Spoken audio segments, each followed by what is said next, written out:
Alright, we are 1 minute early. Welcome to the stream. Today, we're going to be looking at something fun. So, our game, we have bullets, we have ships, we have a lot of shooting. And with that, we're going to want a lot of bullets. Now, I was talking with some other developers, Dilio of Eldritch Exterminators. We played that the other day. And we were talking, and he brought up this post by Bittersweet Birthday. And after reading it, I'm just like, oh my god, it's genius. Because the node system of Godot is very useful, it's very fun, it works, but unfortunately, it's not the best for dumping a bunch, and I mean a bunch, of like entities onto the screen. And that's where this comes in. We've got a lot to read up on. I already did a few like read-throughs on this, and I'm definitely very, very excited to go through it. So that's what we're gonna do. Now, we're not going to do this in our main build. We're going to create a separate build, just like how I did the UI. We're going to create a separate build just to make sure that we know what we're doing, which is definitely a thing. Yeah, I totally know what I'm doing all the time. But yeah. And this game that they're developing here is really, really nice. They're still in the works. I thought it was dead because, you know, this was written 2 years ago, and the last post on the Steam page was like 2 years ago. But after going on the Discord and looking at some stuff, this game is very much alive. But basically, yeah, this is a lot of entities. Now, Godot can't handle it. You can play with this many bullets flying out at 80 FPS. Problem is, if you have a lot of these bullets constantly going on, yeah, no, that's not going to happen. And this was written in Godot 3, so even though there is, let's see, where is this? Available on GitHub. So he does have this whole project available, but it's in Godot 3. 3 years ago, Godot 3. We're in Godot 4, so that ain't gonna work at all. So with that said, we're going to basically follow up on this whole tutorial, experiment with it, see how it works, see if we can actually replicate this. And if we can do it for bullets, you know, we'll see what the limits are, and we'll see if we can also do this with bodies and receive multiple collisions at the same time. And also with how everything's like set up here, it might also be very useful because we can work with the draw setting here. I'm trying to find where that is. Basically, because draw works in the same manner, because he is rendering all these bullets rather than like creating nodes with sprites on them, because that can again be very, very intensive. Because that's a functionality he's added, we're going to be able to replicate that as well. And yeah, it'll be fun. Oh yeah, hit me with that non-existence performance penalty, baby. I love this read. I'll go ahead and I'll post this link in chat right now.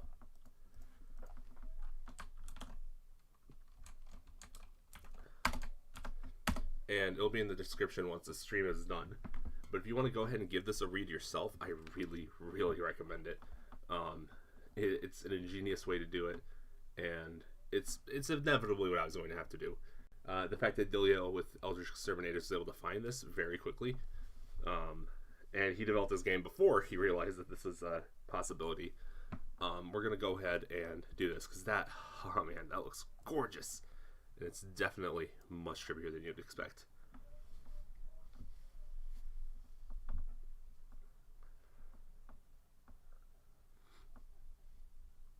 And ideally, we're going to make this generic, because we're creating a new project for this. I want it to be generic in terms of how we store data, generic in terms of how we retrieve that data, modify it, and otherwise.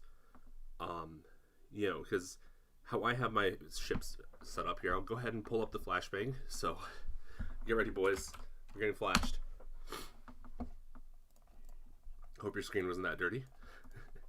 So, how we currently have our system set up, we have our gun, well, turret, but we're going to have this as a very comically sized water pew-pew gun. It's a water gun, see? It's a water gun.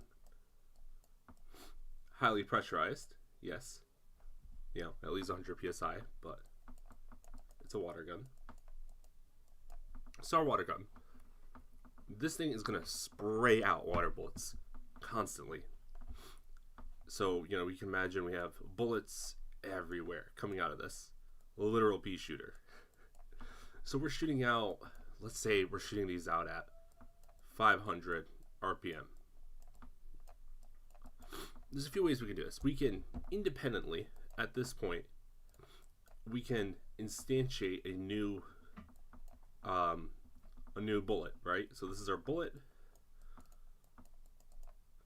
and we're going to go ahead and we're going to instantiate.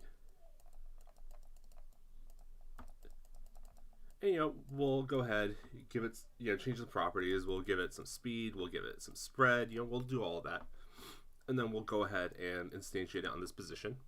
And, you know, we might tweak the angle somewhat so it's firing at any of these angles. And there we go. It's firing out 500 bullets per minute. 500 rounds per minute. Great. This is a problem. This is a lot of entities. You know, at 500 RPM, it's actually not that bad. You know, if these bullets have, let's say they have a 2-second lifetime between them getting spawned and then them dying inevitably just because they die, we'll look at maybe 20-30 entities being created every second and destroyed. That's not unreasonable to ask Godot to do. That's every other frame you're creating something and then destroying it. You know, if that was an issue, just creating one entity would be an issue. So far, not a big deal. We can just create a node that has, you know, all the properties of the bullet, has the sprite, you know, and we're good. And then we have a couple of alternatives here. So we just spawned all of these bullets. And then here we have our target. We're going to make our target one giant pirate's boat. Because we know pirates are afraid of water. That's why they have boats. This is a very big gun, proportionally. Or I guess I could just draw it in a normal perspective. So, okay, cool. We have our boat.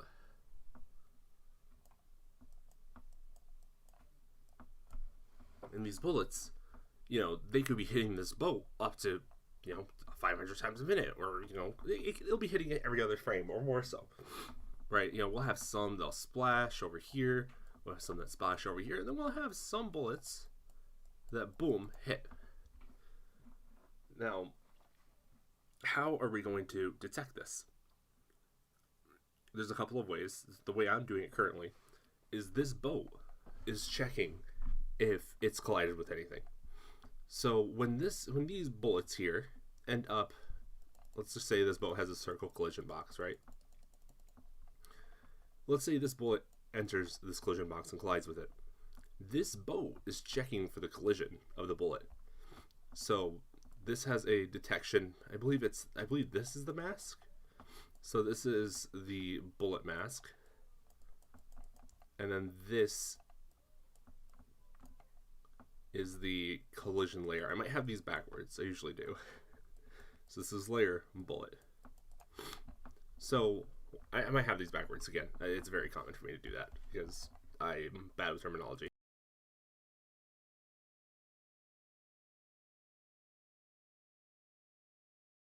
I'm trying my very best not to sniffle into the camera or into the mic.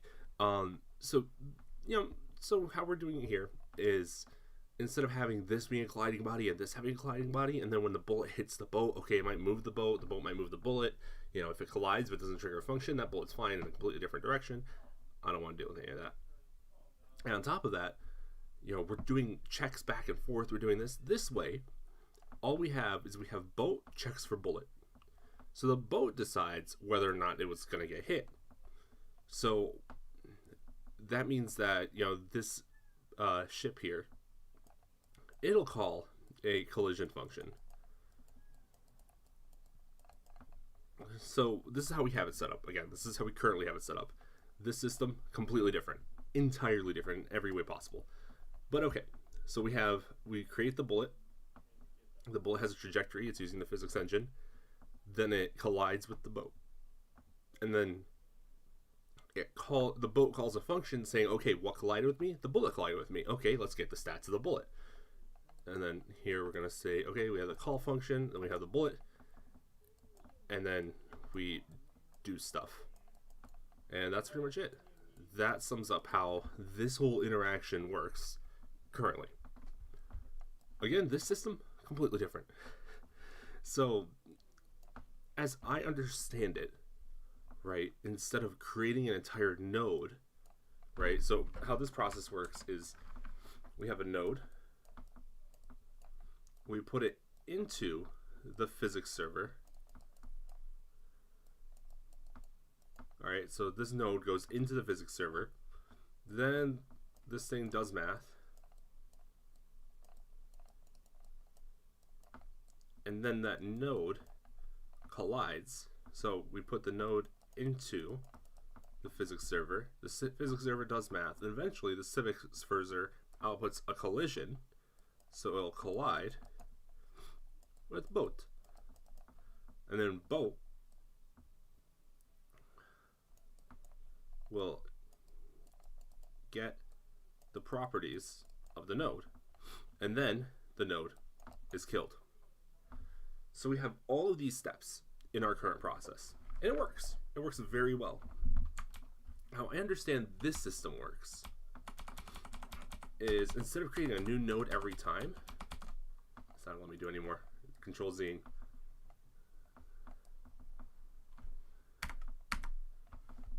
Alright, I have a solution. Alright, we patched it. So, how I understand this system works is we have the physics server again.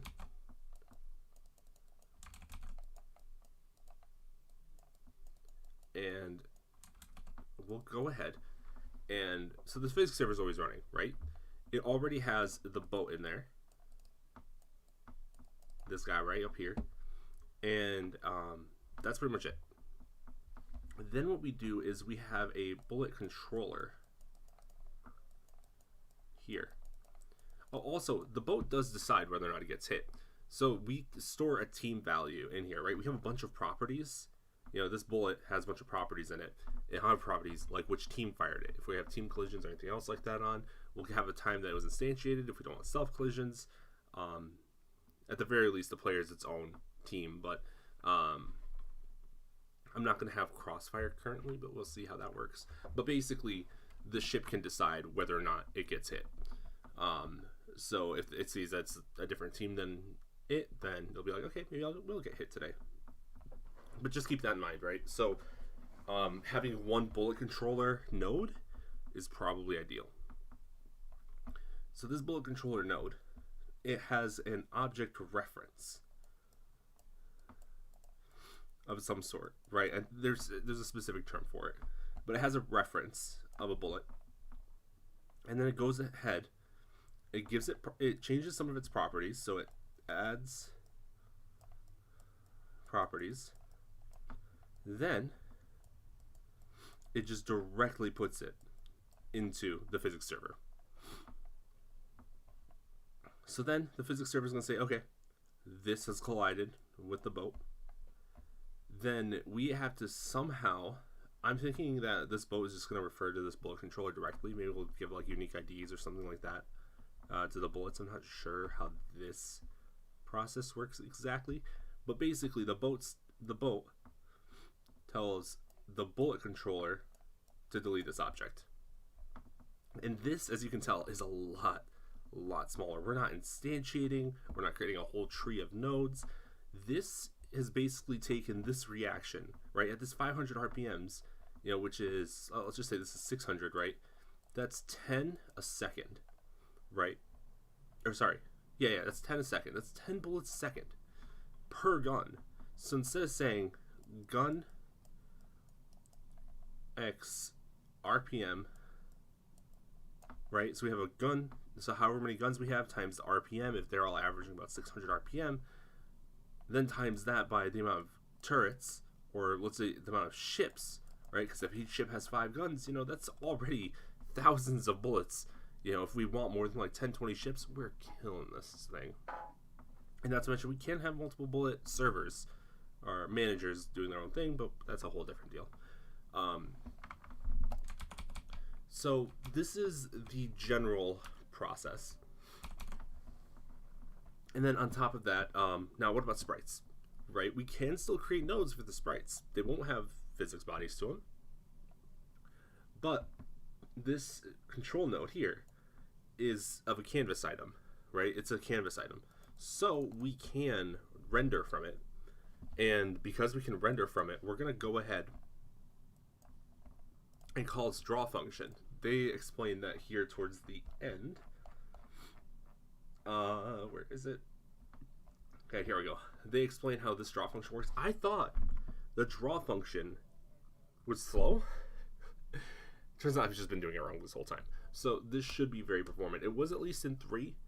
I'm hoping in 4 it's just as performant. We'll find out. And we're going to discover how the draw function works. So I'm very, very excited to see what we're able to do here. Again, World Eater, the developer, World Eater -dev, they have this whole guide as they're developing their game Bittersweet Birthday, which looks fantastic. There is a demo up on Steam if you want to play it. But I'm just reading all this and I'm just like, man, this looks great. And this was, again, this was made 2-3 years ago. This is old, but it should all still be applicable. And you can see FPS 4. This is definitely what everybody ends up experiencing if they're trying to make a bullet hell. And there is, I think in the comments here, there is a package in Godot 3 that does all this already. But I'll go ahead and make it myself. Yeah, this person here had a gorgeous outcome. 240 FPS with 2,500 bullets. And they were getting less than 80 before this. And it's not even colliding with anything. They're just being spawned. So, as you can see, there's a lot going on. This was 2 months ago. So they got it working in Godot 4, or they're one of the crazy people who are still in Godot 3. Which, honestly, with all the changes, I wouldn't be surprised. I don't know if they have anything made. Creator of Swap Dunk. Oh. We'll play this later. So, yeah, that's pretty much where we're at for idea. And yeah, everybody here is just like, wow. And I don't blame them. This is a great read. But basically, yeah. It's basically, you can read all this, but it's kind of impressive, and this makes so much sense. You're basically creating an animation for everything, and you're using the built-in animation trees to create everything. So yeah, bullet.animation lifetime. Like I said, we're going to make this generic. So I can just copy and paste it into my game. Anybody else can copy and paste it into their game. I'm working on something with a couple other developers called Gravlax Utils. Eventually we'll get something like this in. So I'm definitely going to make this generic in some form. So we'll see how we can do this exactly, because there's a lot. But yeah, basically this is the whole scene tree, right? The bullet spawner has an area node, which basically contains where the physics area is, in case the bullets escape it. They're not just being rendered out to infinity. And then they have the properties there and all that. That's everything is being stored. So it's just basically a pipeline straight into the physics server. You're not dealing with an infinite amount of nodes. Because that sucks, because in this example at least, each node has 30 nodes in it. So you can imagine this is not just infinity. This isn't just n. This is 4n nodes. And then they're all calculating collisions and everything. Whew. You get this peak. It gets very spicy very quickly. And yeah, I think that pretty much covers the idea. I'm going to say that like 5 times before I get started on this. But I'll go ahead. I'm going to black out the screen real quick, and I'm going to get that project created. And we'll be getting going. And I'm going to mute too, because I got to blow my nose.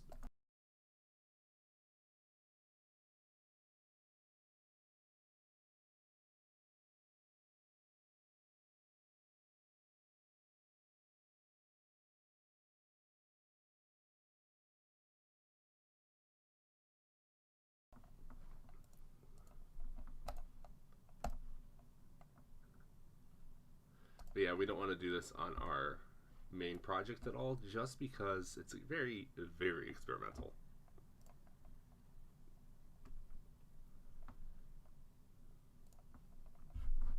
And we'll call it bullet server.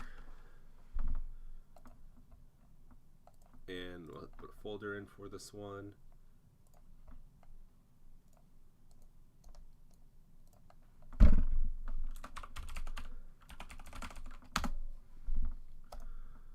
And create.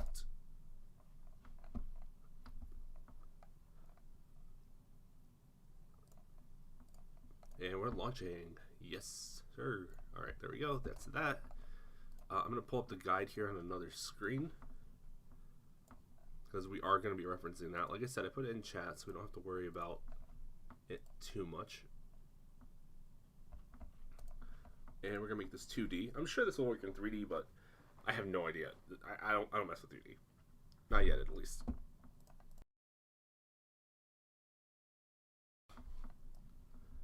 And yeah, like I said, there's a lot going on with this.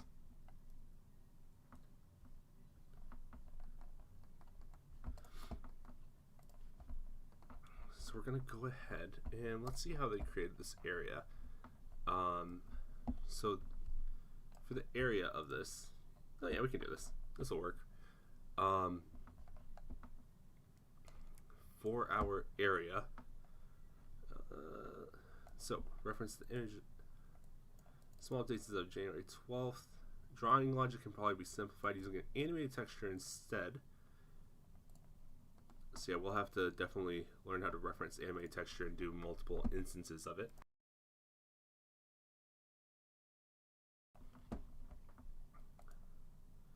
Somebody, Remy, pointed that out. Oh, they're pointing it out on X.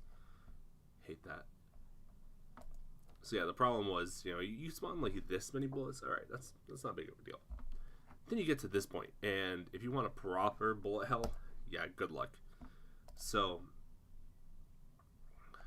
he kind of breaks this down. We're spawning a lot of collision entities. Each bullet has to be drawn with animation, and then we must be able to control the direction, speed, and duration of each fired bullet. And then we know how type-2D script and scenes and nodes work, so that's not that big of a deal.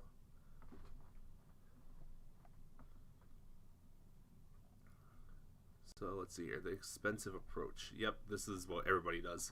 It's what I'm doing right now. Not fun, and definitely not effective. So we're gonna have to definitely run this a bit differently. So each individual bullet will have, yep.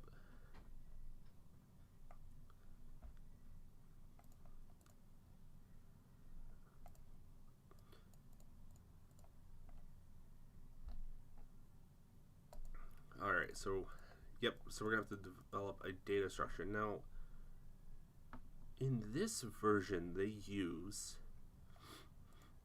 it was bullet.new. What is a bullet?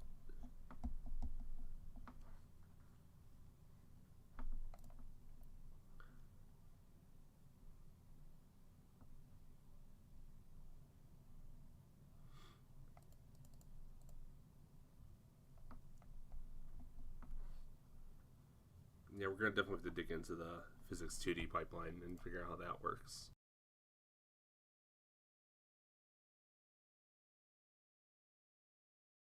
And if I'm muting a lot, that's because I am blowing my nose. I don't know why my nose is running so bad, but it is. Let's see here.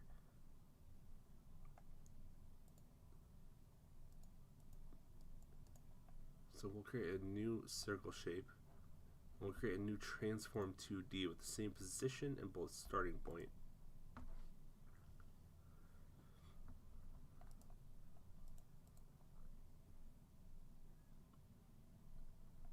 I wonder if we're definitely gonna do visible collision shapes to see if that does anything.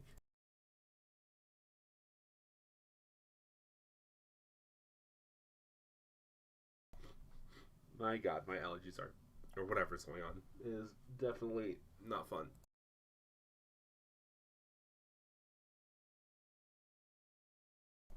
I'm also debating just throwing on some music and doing a bit of a silent stream. Might be tempting.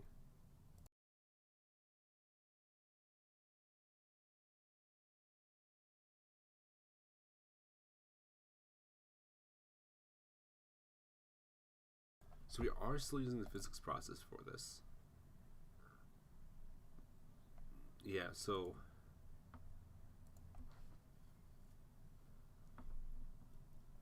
interesting. Okay, and then we're queuing any that are going to get destroyed.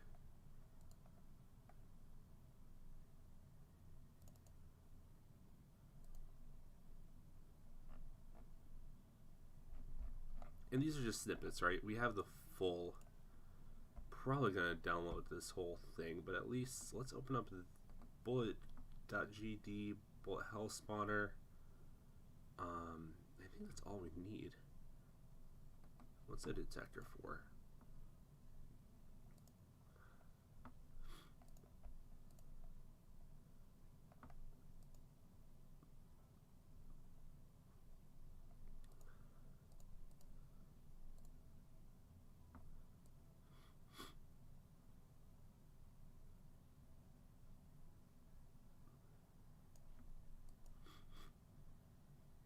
Oh, just saying how many collisions there are, so how many bullets are active in the collision body. And this is Godot 3. I haven't messed with it much, but it seems like everything's pretty much similar. So this extends a reference. That's right. That's what I was looking at earlier. So references between Godot 3 and Godot 4. You know, object is built off of it. Yeah, it's built, or ref counted is before. So base class for any object that keeps a reference count, resources, and so these don't need to be manually freed, so as long as they don't reference themselves.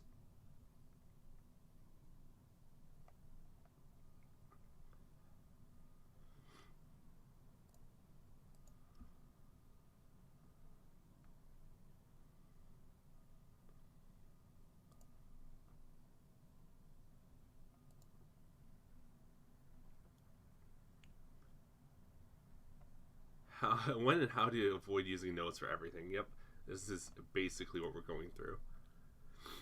So nodes are cheap to produce, but even they have their limits.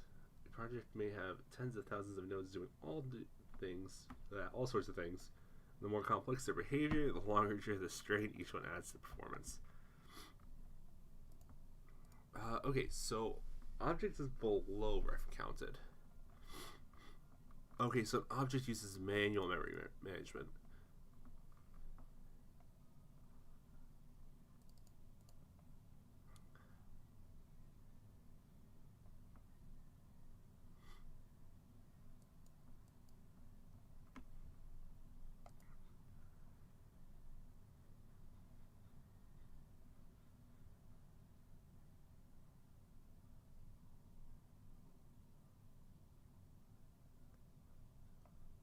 Interesting. So ref counted, this is what we're interested in.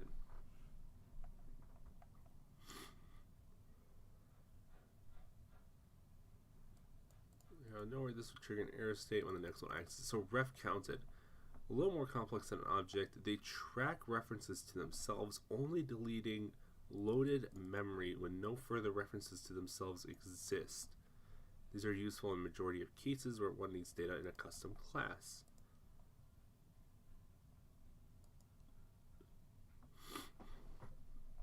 Advantages, same as object. Okay, so this is just an object, but with self-referencing. Got it. Didn't realize that's how it worked. I thought it was much more complicated than that. Clearly, not something we have to really worry about. So we'll go ahead and use that as a reference.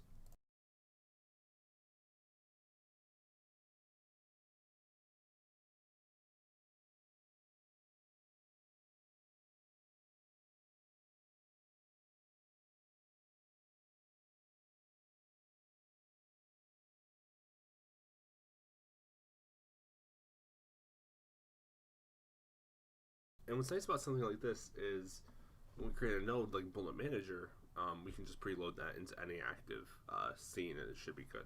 And it should just start working, allegedly.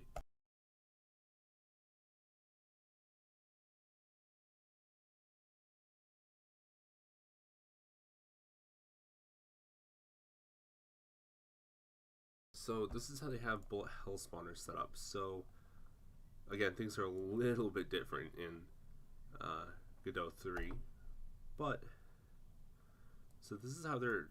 All right, we're not worried about the image. So these two here are just for the image. We're not worried about that. We're worried about max lifetime, origin, shared area. So this is our bullet bounding area, which may be very important. Or no, that's a bounding box. What's a shared area for? It's very interesting.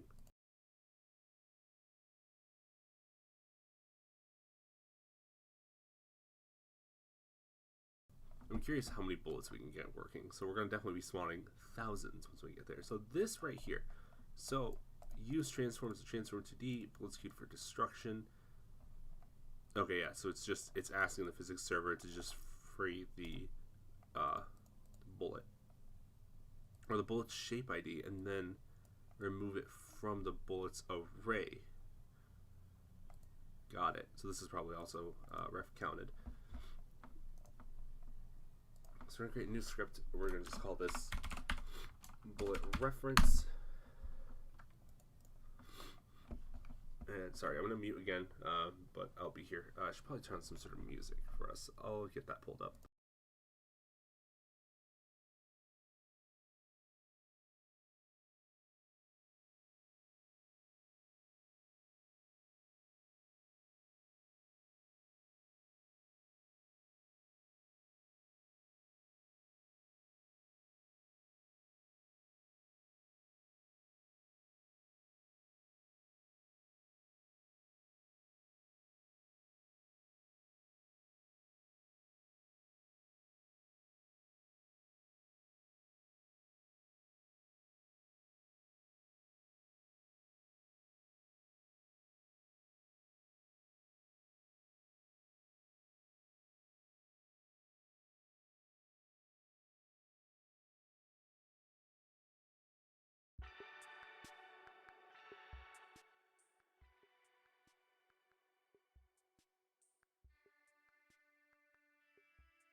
I found the YouTube default stream theme song.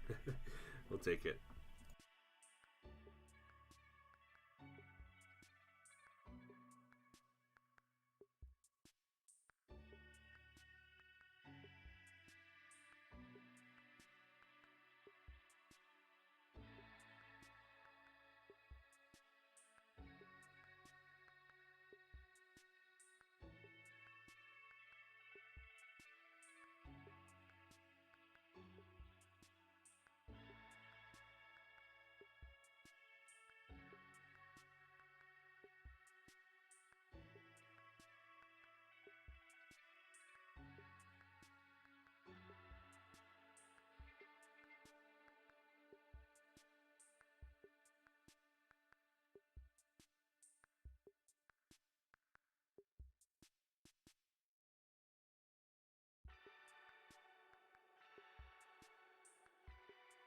So we know we have a few values that we're using already.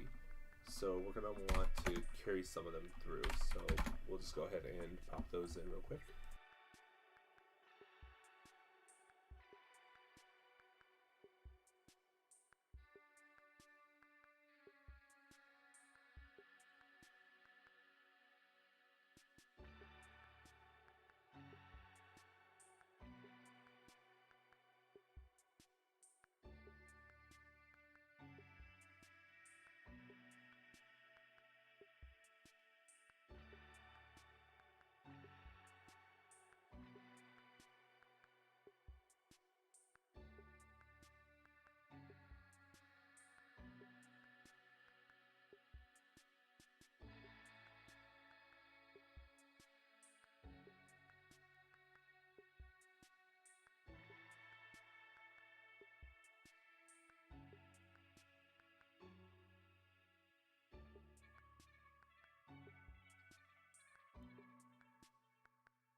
Hello, H-Bomb.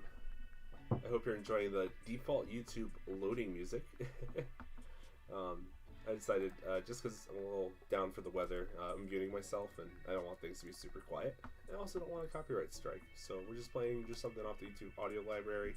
If you have anything else that's on the YAL, just let me know and I can pull it up. But we're going ahead and we're just following this guide right here. I already put the link in chat by World Eater Games, and it's about some really cool stuff. We're basically we're modifying the physics engine to handle thousands of bullets. Godot handles it pretty well. I think my record right now is like 19,000 without losing FPS, but yeah, it definitely struggles. So we're trying to see if we can get a much better performance hit on this instead.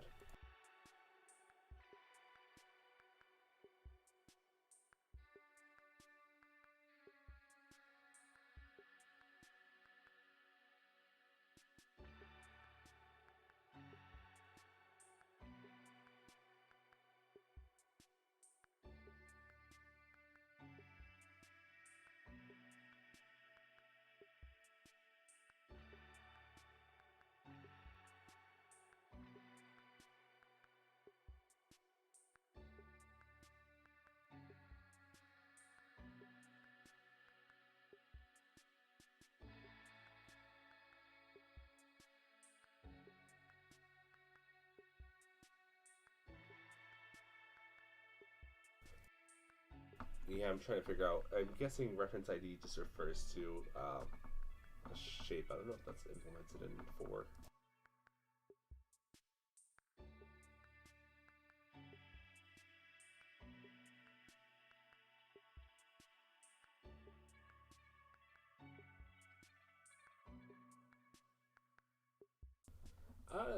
I traditionally program with C# and JavaScript. But because I've been doing more web development before I started with Godot, I decided that I was just going to run with GDScript, and I do not regret that whatsoever. Not only is GDScript a little more well implemented than C#, but also I don't know. It's the type of control and the typing. It's unique, that's for sure, and I'm enjoying it.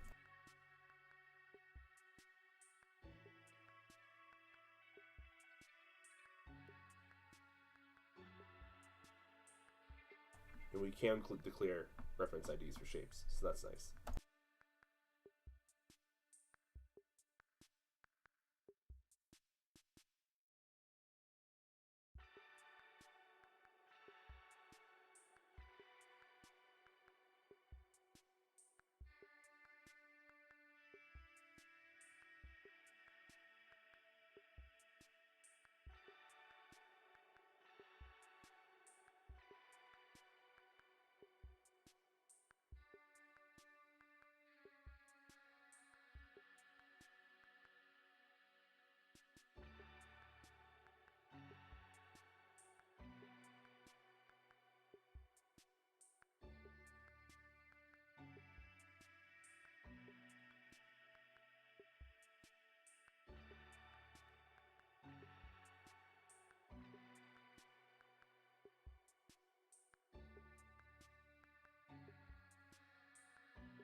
And because I want to make this generic, I think I'm going to add a custom physics function, just like as a thing, kind of implemented in the bullet class. So if you change a boolean, it'll just run that custom physics function every physics frame, and we'll see how much of a performance hit that is. But basically, like, if you want a projectile, it speeds up as it flies, and things like that. It slows down if it decides, it's that type. Slows down, then explodes, or whatever. We might be able to mess with things and get that working. But yeah, right now I'm just trying to make this as plug and play as possible.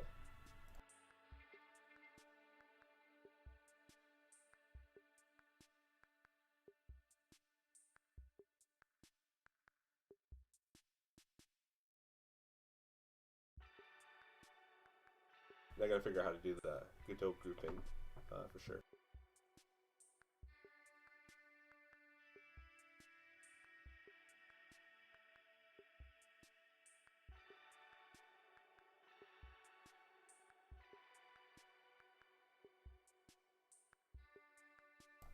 This is when 2 monitors definitely gonna need more of.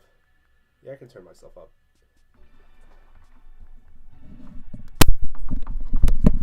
That should be might be a little too far up. That should be a little bit better. Like, as I don't normally have music on, especially the default YouTube loading music, but it definitely is. It's definitely there just to like kind of, I don't know, just because I'm not gonna be talking as much, just because I am sick right now.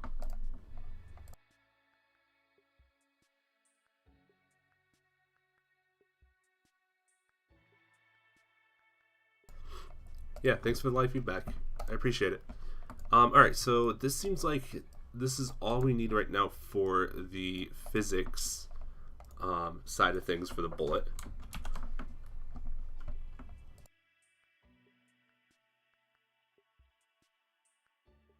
And I think that's it, really. We're not referencing ourselves, so we don't have to worry about that. Definitely custom physics function is going to be necessary, so we'll have to mess with that at some point. But obviously right now we're just trying to do a bare bones implementation.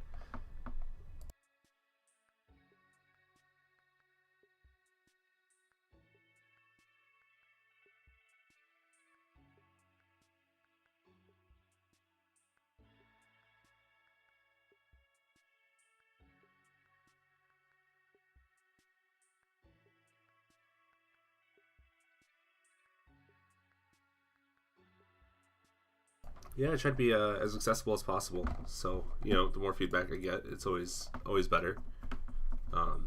You know, I need more monitors. 2 is clearly not enough. I mean, it doesn't help that I'm constantly having to mute myself, so I'll have to mess with that here in a minute. But I don't really have a push to talk set up, but I'm definitely gonna need it.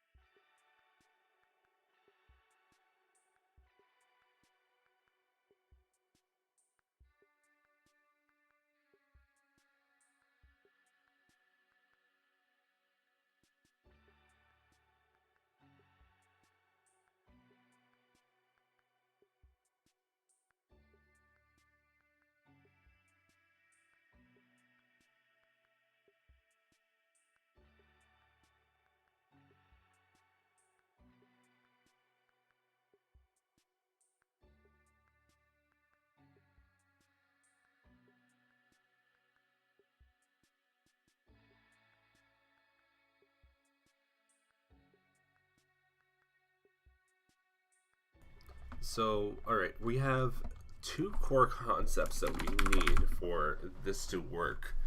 The first one is we need a way, so since this is solely tracking all of our bullets, we're going to need a way to hold on to them. And then we're also going to need an area. At least in this case, how he's got it set up is we have a minimum area before we just remove them. You know, I think regardless I'm going to have that, even though it's going to be a massive area. But we'll just keep it in, and we'll see if we want to do anything about it later on.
Today I learned I can do that syntax.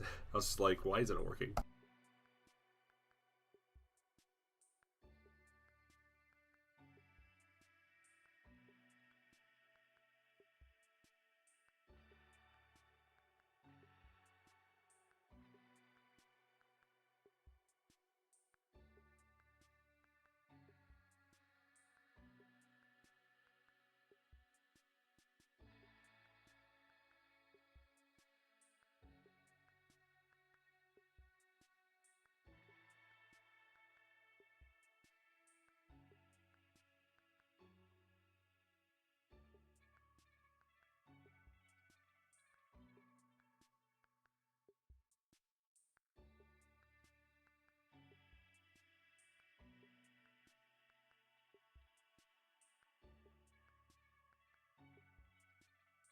Yeah, definitely. I'm definitely trying to just learn this out and trying to figure out, like I said, I'm trying to interpret this whole guide that they have, and yeah, there's a lot going on.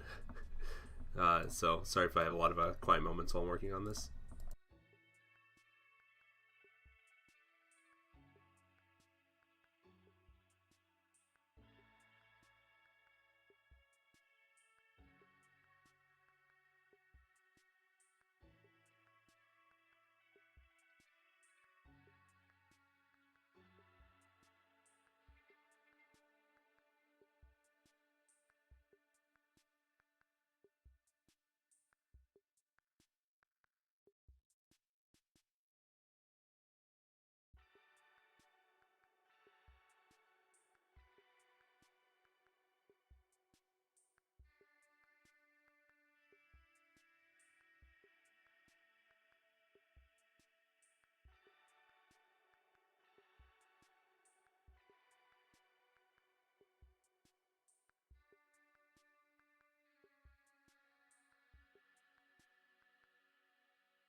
Yeah, I have a lot to read up on for these physics servers. This is like, it's just there's so much going on. Like, typically with Godot, you're not going to be touching the physics server for anything, and you really shouldn't.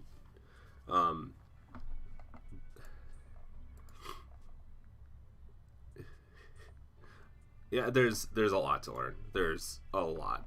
What I was going to say is, like, the physics servers, it's new to me. I'm still fairly new to Godot. I'm part of the Unity refugees that came through, and trying to learn about the physics server and how that works. Like, look at all the stuff that's going on. Like, this is so low level, and yeah, and there's no descriptions or anything.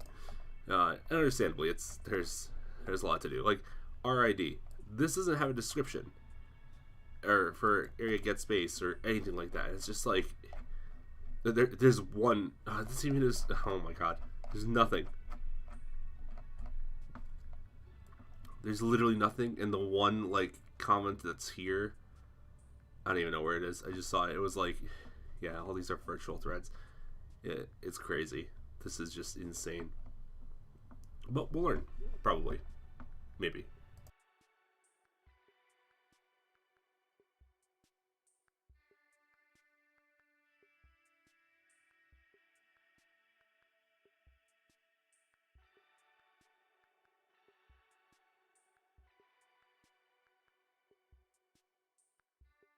We're definitely gonna have to go through, and yeah, I think the first thing we're gonna want to do is just go through all the bullets. So for I and I think we can just do bullets dot size. I think that in Godot 4, that's now a shorthand that we can do. Yeah, so this should go through 0 to size. I don't think it's inclusive. And then we're going to want to grab our current bullet,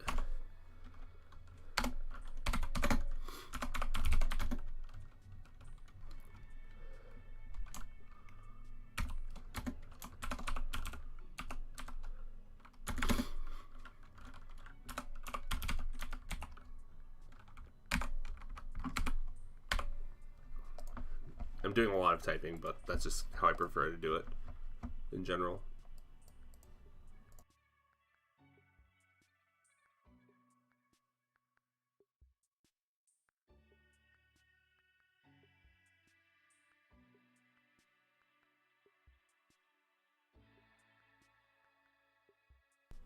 Yeah, I'll be very frank. I have no idea.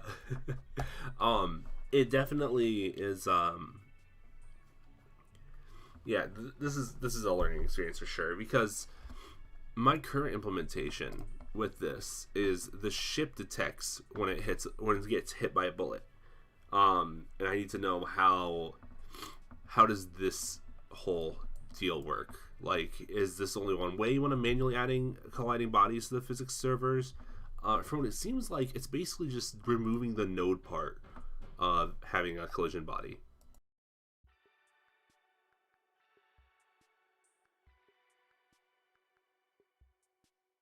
But I also could be completely wrong.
All right, so right now, so this is the main physics loop, right? So we're not doing this in order. This is not a tutorial at this point because I'm really just copying and translating someone's code. Um, like I said, from that guide, it's so comprehensive and useful. I recommend it's pretty good understanding. I still don't know how the physics engine works really on a fundamental level, but if this works how I intend it to, and if I can make it very flexible as I want, we should be able to get a lot out of it. But here, basically in the physics loop, we are in this first section here, we're checking to see if the bullet is within the bounds of this bounding box. So if it's outside of that, we're going to queue it for destruction, which is this array. And then we're going to be manually removing them because there's no node to just say queue free. So this is definitely lower level of managing.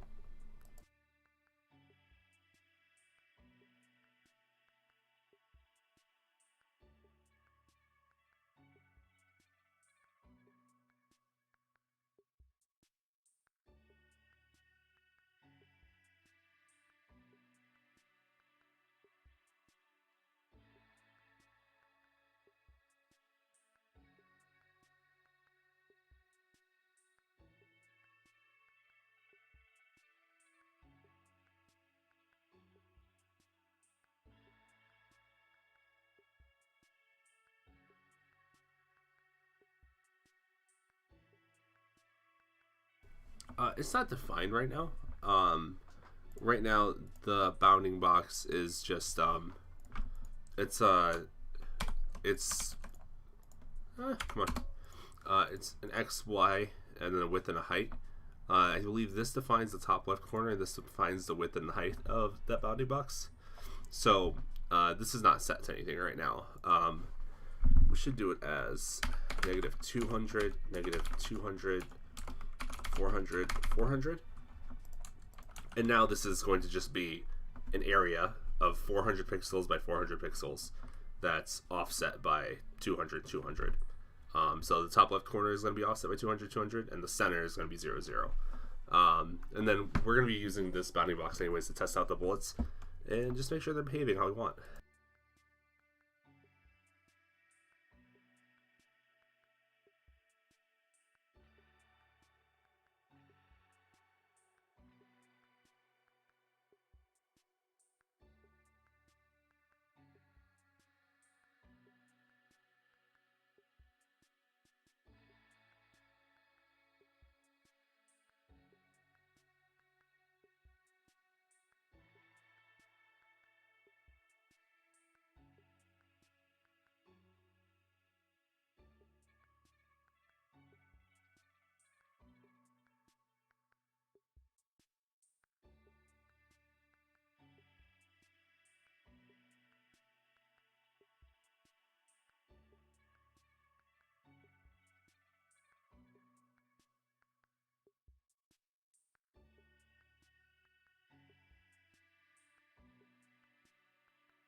Now you could set it to be the edge of the screen. For a lot of games, it's probably going to work. My game is probably going to be much further than that. The bounds aren't really anything that's set. Just because with my game, there's going to be much further ranges. You know, you're going to have enemies coming off the screen. You don't want their bullets just suddenly disappearing after that.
Welcome, Erie, to the chat. Just as a quick update, I'm basically just following a guide. The link should be in chat at the top there. I'm following a guide by World Eater on their game Bittersweet Birthday, and basically we're going a little deep in the physics level engine to implement this. There really isn't a solution for Godot 4. This is a Godot 3 thing they did like 2-3 years ago. So right now I'm just working on this for my game, and we're gonna see if we can make this generic so just anybody can use as a plug and play bullet hell engine.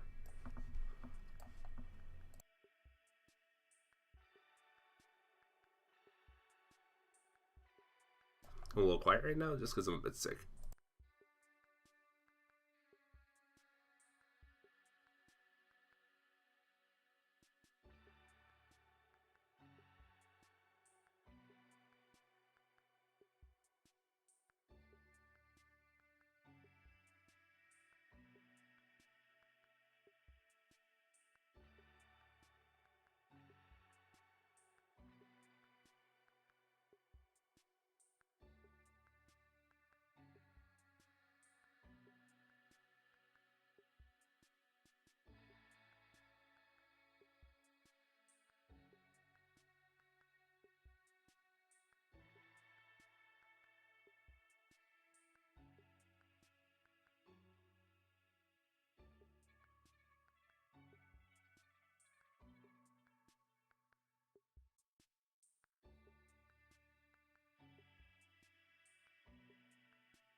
Now, I would say, take a look at the documentation, see what's going on, figure it out. I'm gonna be quite frank, I have zero idea what any of this does, and this is not documented at all. Okay, you know what? I lied. It's set. So let's see here. Transform. So this is an area 2D, so I believe this is like our collider.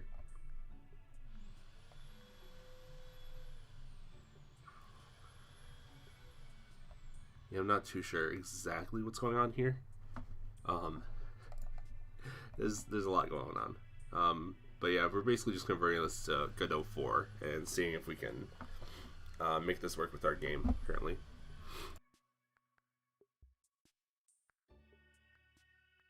Definitely not often that I mess with the low level stuff, I'll tell you that. But this is better than having multiple screens to do things.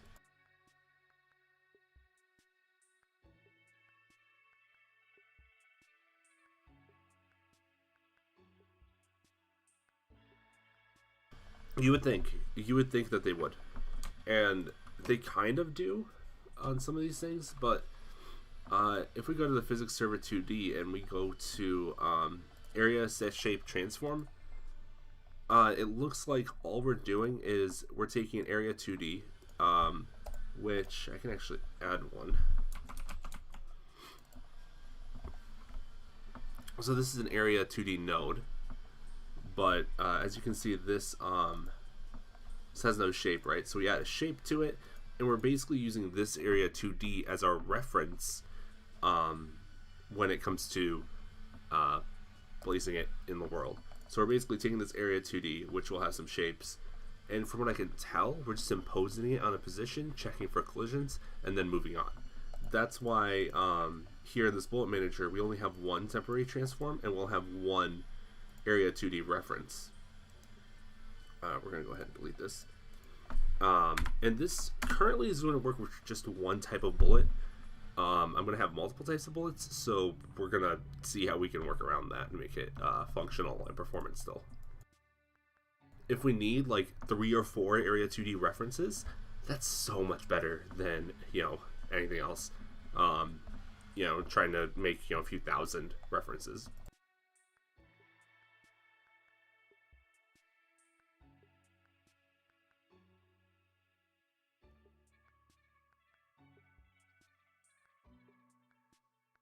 This music will inevitably drive me insane, but it is the classic stream loading music, so we'll just run with it.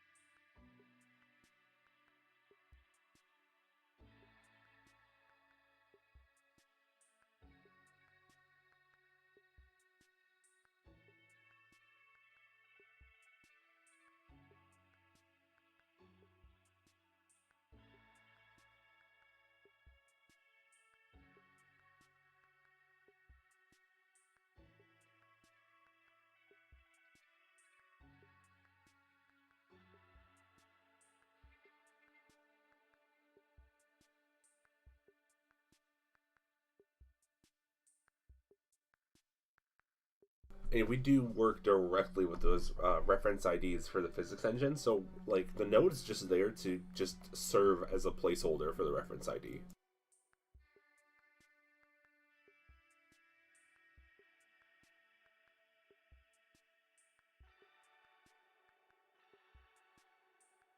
And I'm guessing with the index value that we push through here, I'm not sure how that works. Like I said, a lot of things aren't declared. I'm guessing that is the clone index, so we can have multiple, and we're just declaring what that number is. I'm assuming. It's a huge assumption, but I'm guessing in the physics process, all this gets set, then the physics engine does its tests. I have no idea, though. We'll find out.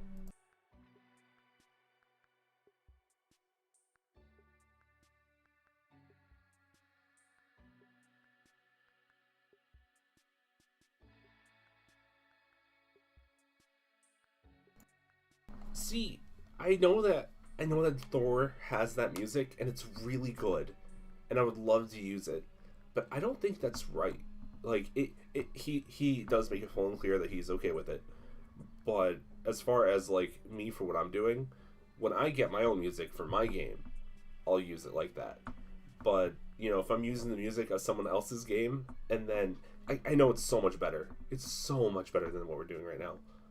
But like I don't just something in me just is like it's not right. It's not right to use someone else's passion project to like to show what my passion project is like, because that passion project, that music accompanies Thor, it accompanies his passion project and all of that, and this placeholder music is literally that. It's placeholder, and it does kind of hurt a bit. I mean, I can listen to this all day, honestly, but it's not like actively driving me insane. If it bothers you guys, we can find something else to listen to as well. But this is guaranteed royalty free. I don't have to deal with any BS. We just run it and we're good. It's protected by YouTube's like TOS and everything. And we're good. And I'm just like, okay, we run this, and then once, I'm so sorry about the construction noises in the background if you hear it, but we're gonna run it for a bit. I'm talking with my friend, and we're gonna see if we can get some music going for the game. Definitely want some more gameplay ready, so we can get a good vibe of what kind of works. I don't know. That's just my take currently. This is a passion project of mine, and I don't want. Yeah. I also have it turned down like a decent amount. I think that should be a little better to just kind of hear it. But I have it down pretty quiet because I don't know, it's just there.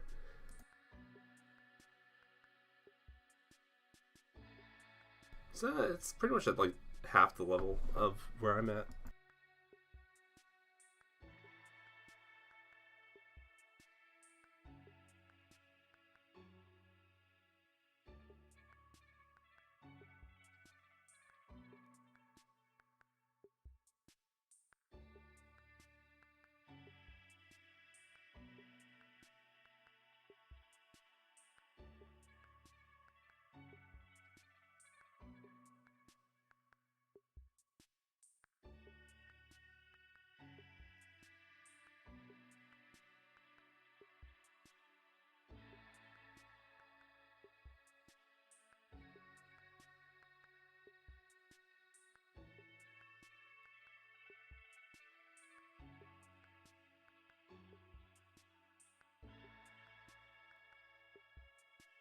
And then now after this, we can start freeing up some of the queue for these bullets and start removing those references so they get cleared out of the engine.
There's some information, and there is a tutorial.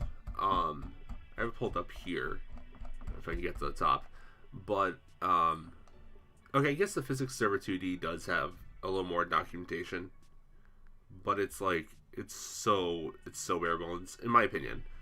I also probably just need everything written to me. But then when it comes to like the extension and stuff like this extension, I don't even know what this is, and there's no way for me to figure out what it does because there's no descriptions for it. And I was kind of curious as to what it was, but literally couldn't even find out.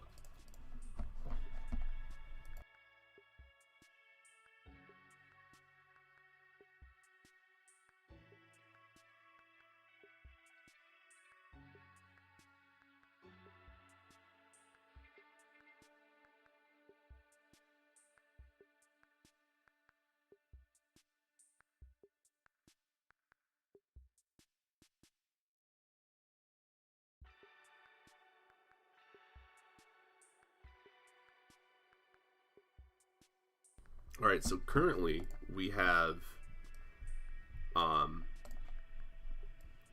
the basics down for just getting things to run in the server. Definitely this is just standard for physics, and then here we're going to have properties implement. I don't know why I'm using the term implement. Stuff. Little properties and stuff.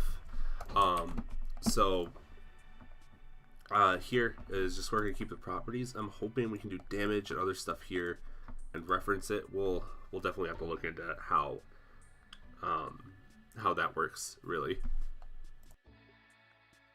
What values we can pull from the collision, because this is a reference, right? So what we're doing is it seems like the shape ID or the bullets array here references the bullets, and once they're destroyed it should relieve itself, but we're hoping that we can get this done.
This is our first test. Well, it's not our first test. I lied. We need a basic area 2D as a placeholder.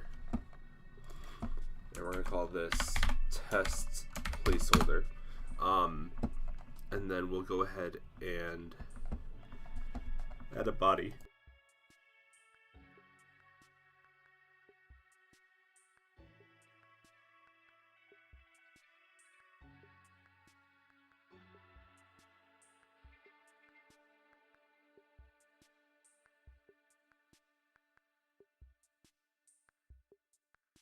And then in our idealized version of this, we'll have a reference array of area 2Ds and a reference of bullets. Probably what I'd want to do is you declare a new bullet type. So instead of just having an array of bullets here, we'll have an array of, I'm going to write this down, to do, it's kind of like a bullet atlas. And contains clones of active bullet types in scene and their appropriate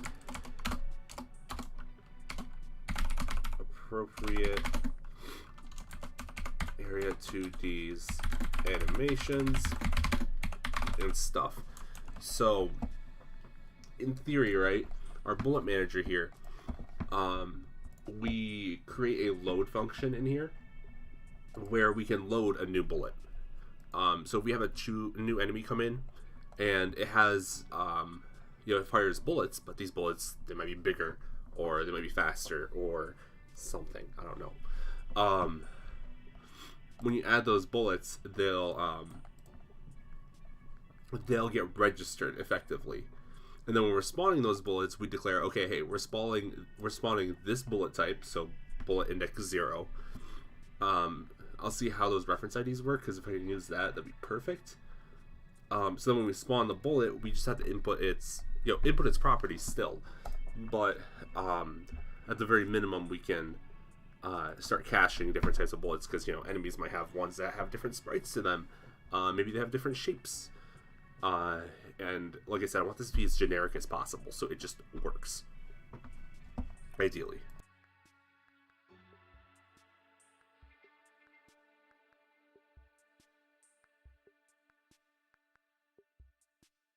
Because this is something that once I get working how I want it to, at least, I'll share it around, see if other people can make sense of it. Because this should just kind of do its thing. And then we can just register to the atlas. Yeah, I'm going to capitalize this so it's more obvious. That way everybody's kind of aware of how that works. And I'm guessing for 3D, you literally just do the same thing but 3D. I'm guessing. Although I feel like things start getting a little more complicated in that regard. I don't know. I haven't messed with 3D yet.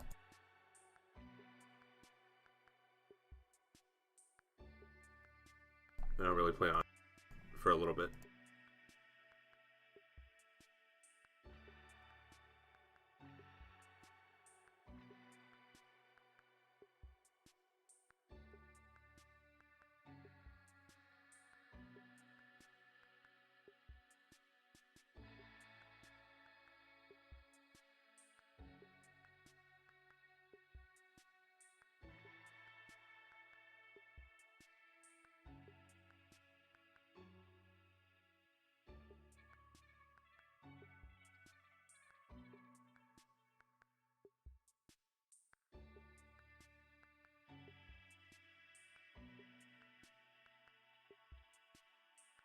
Oh, you know what? I think we also use these area 2Ds for collision layers. I think we kind of just use that information because it's already like built in. That might be very useful.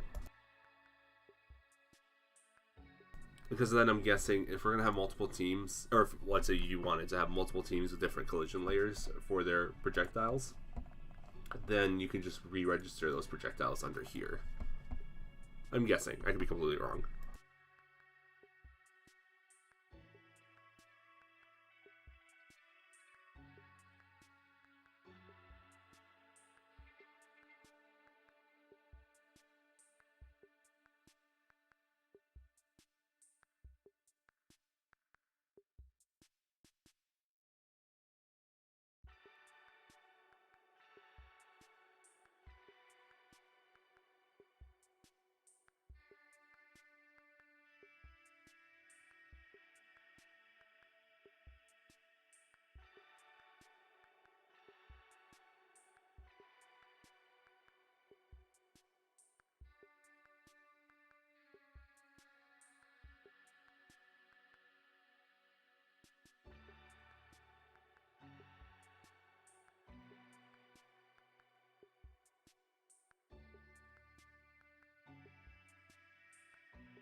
Yeah, okay, I have no idea what the shared area is. Like, at all. Because it looks like we have a different circle ID for that. Like, I'm just, like, looking... Oh, wait, never mind. Nope, I see it right here. Yeah, so, no, it is the, I think it...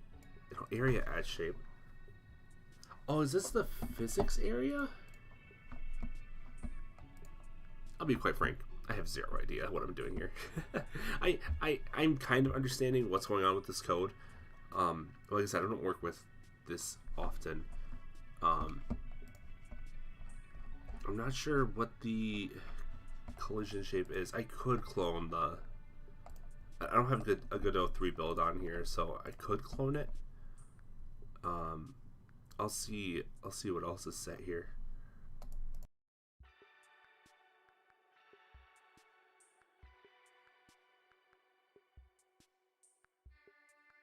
I could be completely wrong with the circle collider, but we'll see.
Bomb is what you're talking about, the just documentation that's on Godot's website.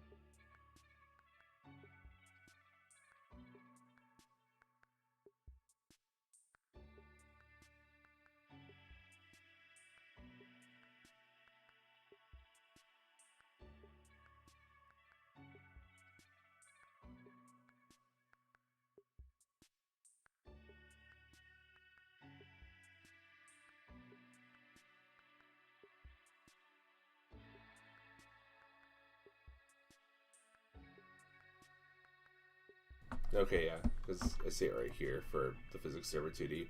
There's a lot going on. Like, yeah, definitely, like, Godot does a really good job masking most of this, because it's insane. Yeah, the extended section is just kind of there.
I don't know if this translates properly.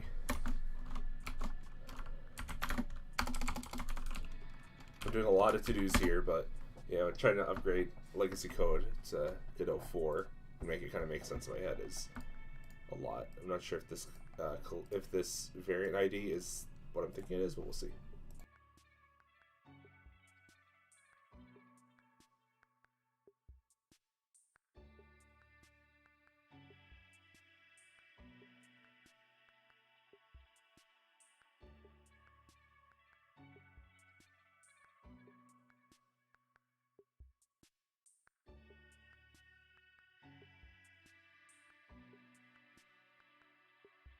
Okay, so this is actually declaring that projectile radius.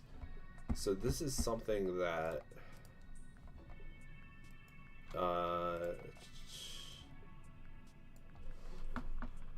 make custom type for placeholders. So circles are by far most performant for projectiles.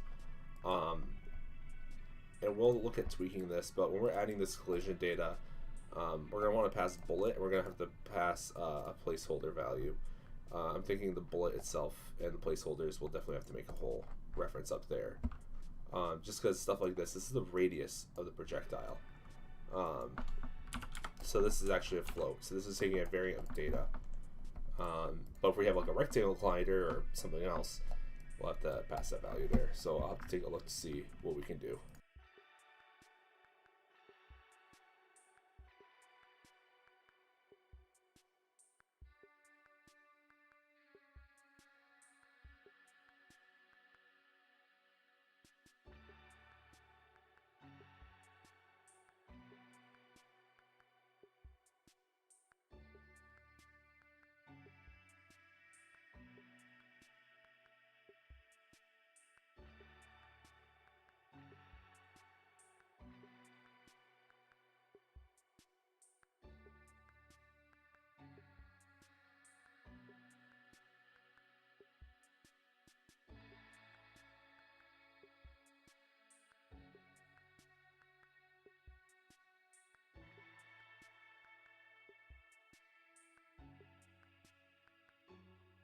And what I realized about the shared area is this area is doing, it seems like it's doing all the collisions, because we're adding all these shapes to the collisions, or to the area. So we'll have to see how that collision goes back into the bullet, if it just imposes on the area or what.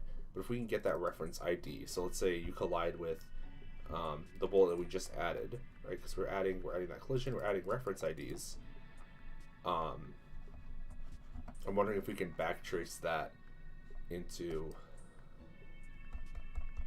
Yeah, I'm seeing some issues with this code if we're trying to like have more than one bullet type in here, or bullets with different values. Like, oh, you know, a bullet might do more damage, which would be one thing if all that was calculated on impact.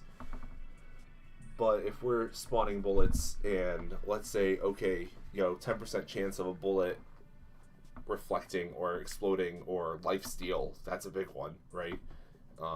we have to think, okay, how are we going to add that information if we have multiple things firing bullets or multiple things receiving bullets? It can be safe to say that we could add a bullet manager for each like weapon, but I'd like this to be a single point manager where it handles everything on its own. We'll definitely have to take a look to see kind of how that works. But just as I'm looking at this here, I'm not too certain. Yeah, I'm just thinking about that. I'm not too certain if we'll be able to do that. If we're getting specific reference IDs, like when we collide with one of these shapes, and it's not just pointing to the bullet manager in shared area, then we'll be in chicken. We'll be in hella chickens, and we should be fine. In an ideal world.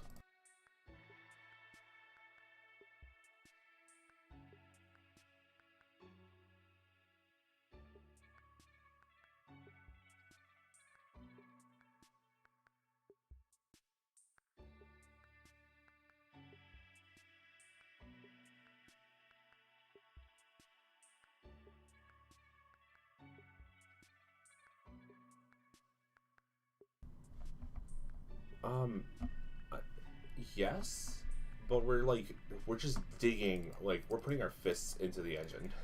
So I'm not sure how this is going to behave as far as data goes, because what we're doing is we're directly adding this collision circle into the engine, right? So it's using a shared area as a reference. I'm not sure how this reference gets translated for everything. So this is my main concern: is okay, where does this pipeline go with the shared area? If we need another shared area, like one for everything that's spawning, that's actually not that big of a deal.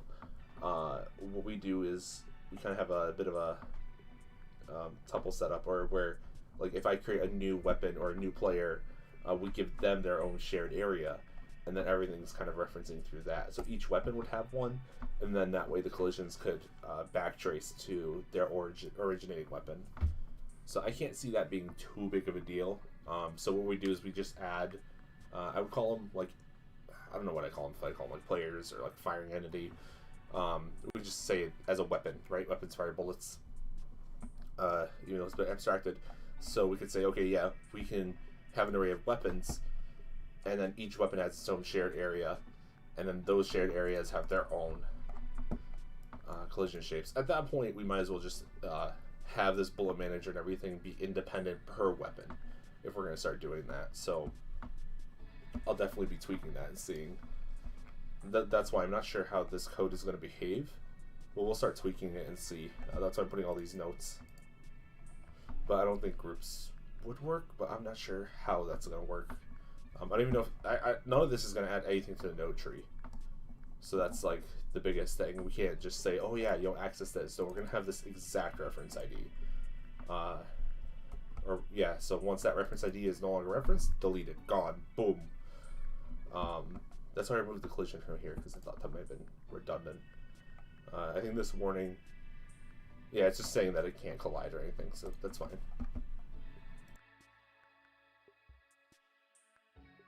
Because in this right here, we're manually going to be imposing it here in a second.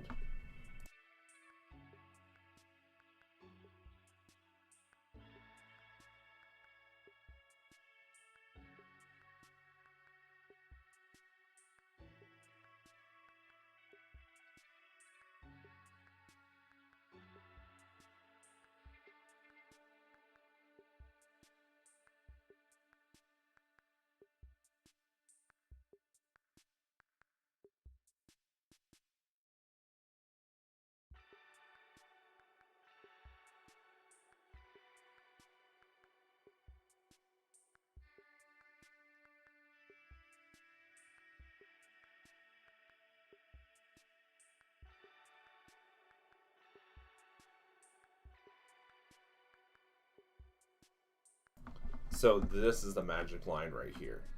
So we have a bullet that is containing that shape ID.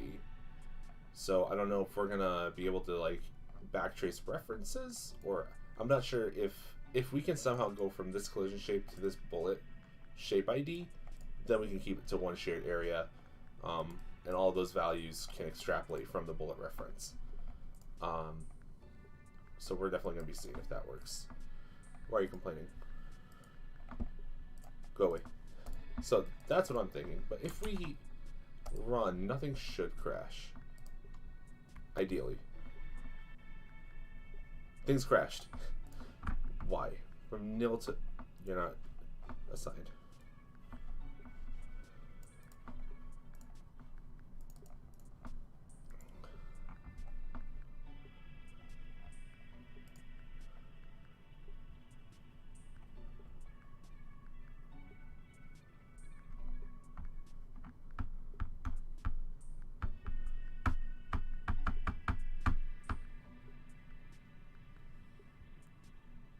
What?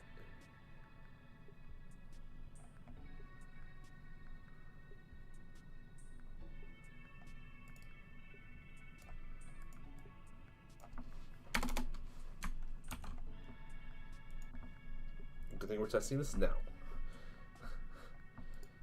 Invalid index position. Alright, what is bullet?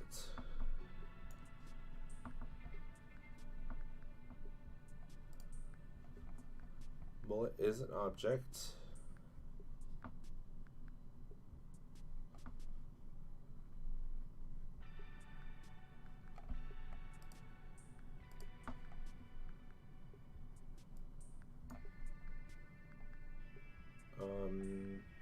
I0 bullets.size. So bullets has one bullet because we added one bullet.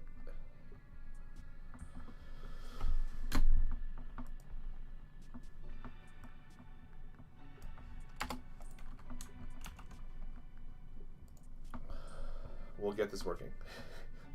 Invalid on base GD script.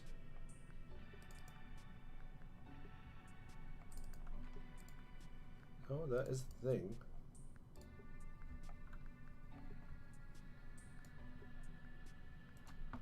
What if I...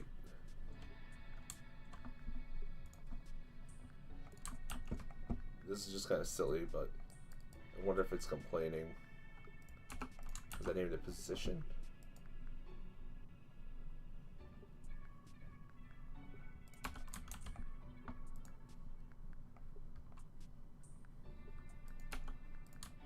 We'll get there, I promise.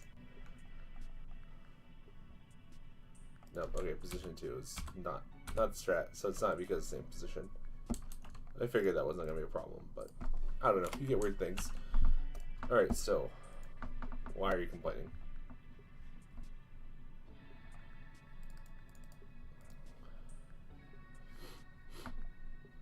If not bounding box has point bullet dot position. So does bullet have anything?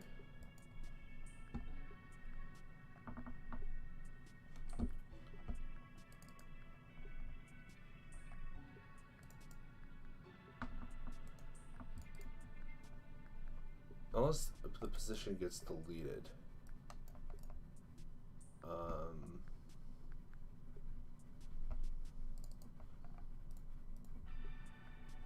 Because I saw here, offset is null. Was offset just not say it? No, offset's down here. Invalid index position on base GD script.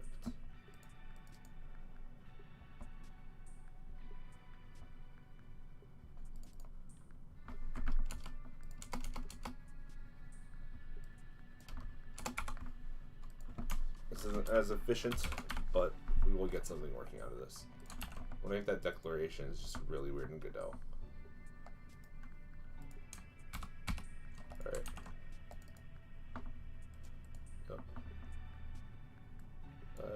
Let's not do that, please. Thank you.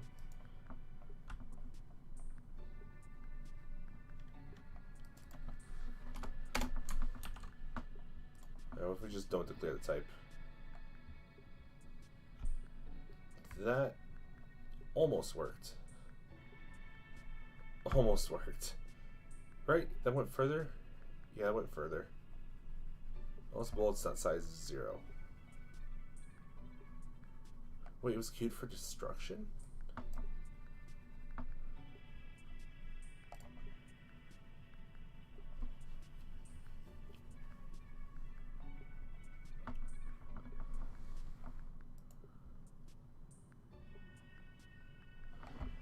In the bullet reference, I have it right here.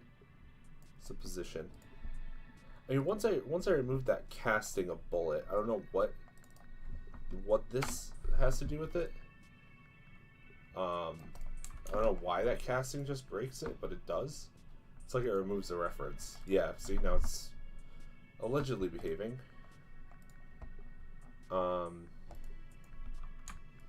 Is this isn't overloading?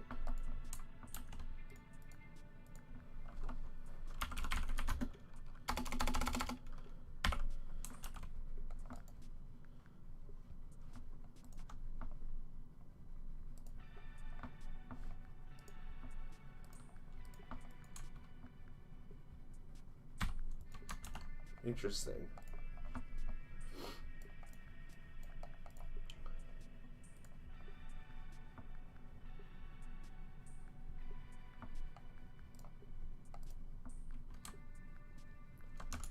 I don't know. Does GD script have overloading of new?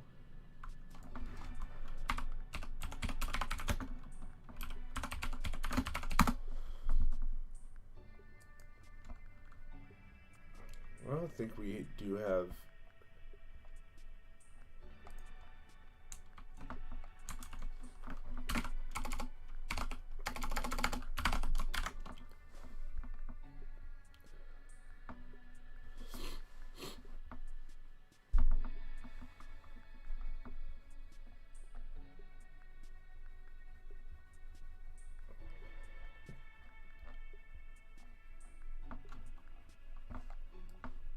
I don't know if this is quite a thing.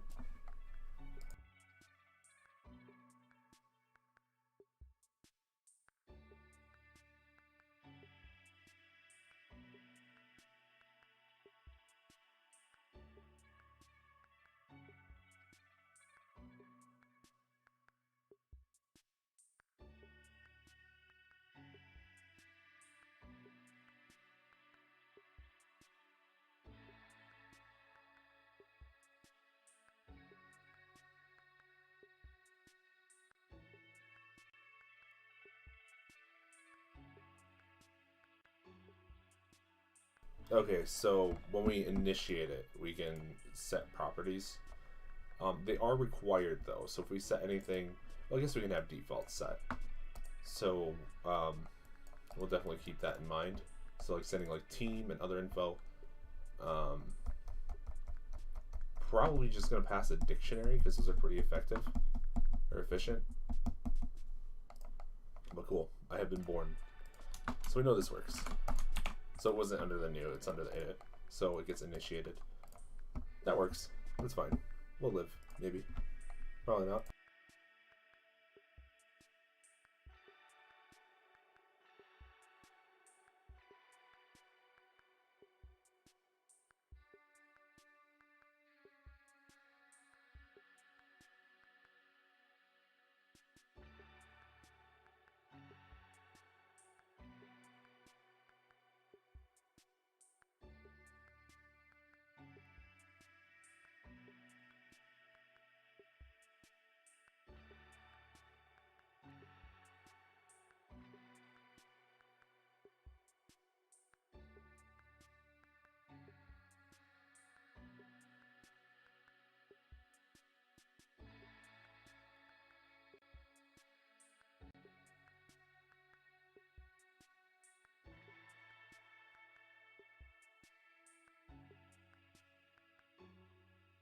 Alright, so allegedly this adds it to the server.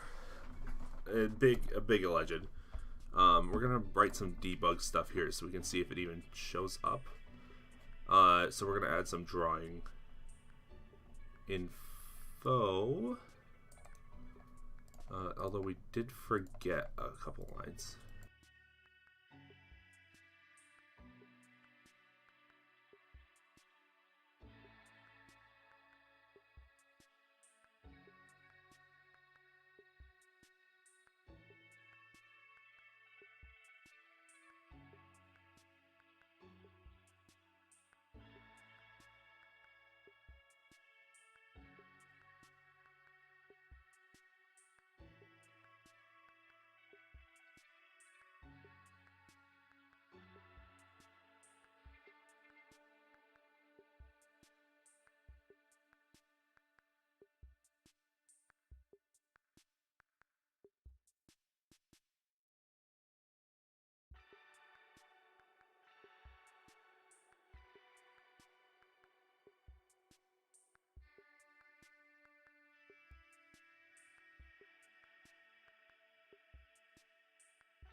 Alright, so there's no way we can actually see this without just straight up adding adding a sprite to the scene. So we're gonna just, I was gonna avoid implementing that, but there doesn't seem to be an easy way for us to see it, because it won't show up on the, it doesn't seem like it shows up in the debugger. Well, actually, hold on, we didn't really try it. Let's add a camera 2D here. There's a chance we'll see it. I don't think so, though. Yeah. Even though we have visible collision shapes, because it's, again, it's just bypassing all of that. It's just getting injected straight into the physics engine. So we got no debug in there.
Interesting that, um, can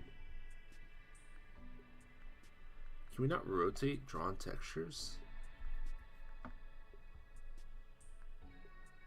Interesting. So that's something that'll be interesting to figure out if we have to, like, if there's some way we can modulate this. But in theory, we should see nothing. In theory, we see nothing. We have cube redraw. We have that in the physics process.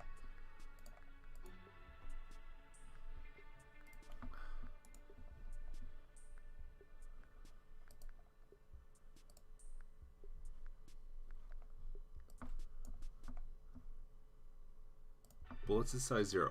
Why? Oh, it's automatically added. Did I accidentally? No, bounding box is set.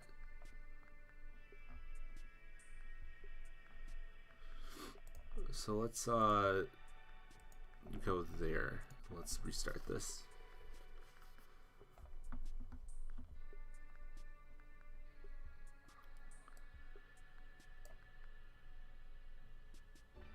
Oh, its max lifetime is 10. Actually, I don't think we referenced the max lifetime at all.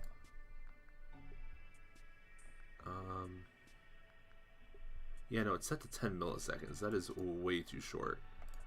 Let's go into here.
Sir, we have a bullet. The bullet has spawned. Okay, that's kind of fun. It's fun, but there's like, I don't know if we can draw rotation in there at all, but cool. That's the thing.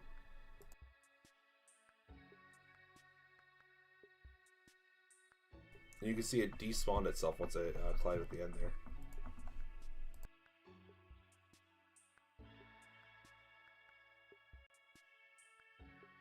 Let's get a smaller bullet texture in.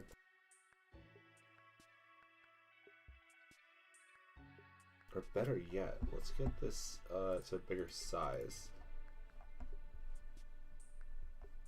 Yeah, I know, right? We got a single bullet out of here. Yeah, I know, right? Whew. Probably saved like a millionth of a frame by spawning one bullet. But we do have some issues. Anyways, we can't rotate this, and I don't think in their original document.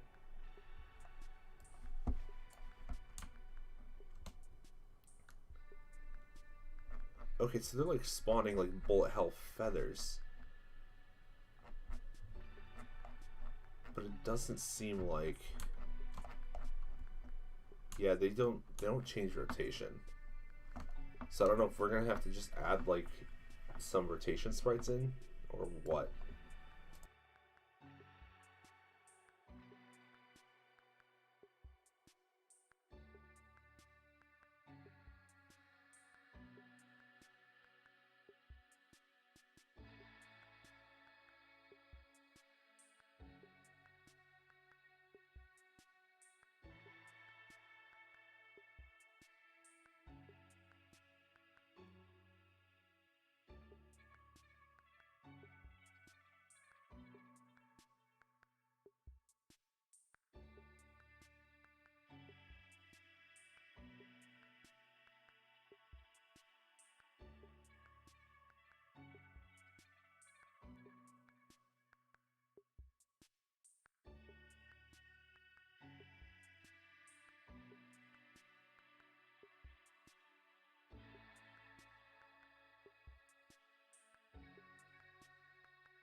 Yeah, it's definitely mind-numbing.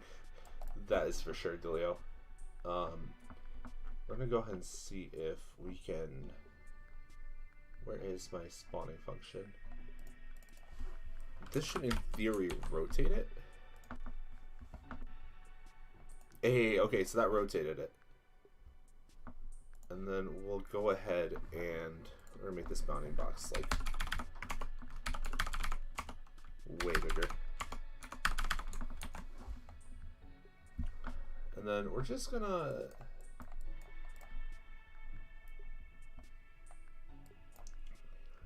you know what? We're just gonna spawn bullet, and we're gonna do direction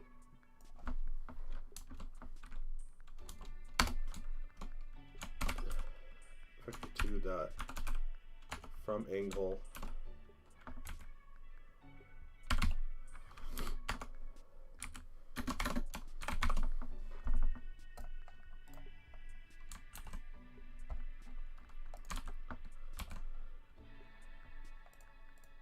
and then in theory, right, this should just break the whole thing. Let's give them more than like 2 speed. So they should be faster now.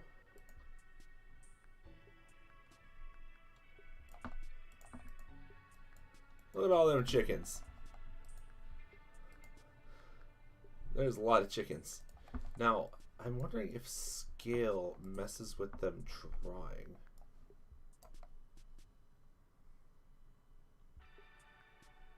Draw, set, transform. I wonder if this messes with it. Let's see if if I bring this down, if that slows it down, because we can have a draw transform automatically set up. Yeah, that did slow down the rendering position, so we can't scale them unless we just did the inverse, right?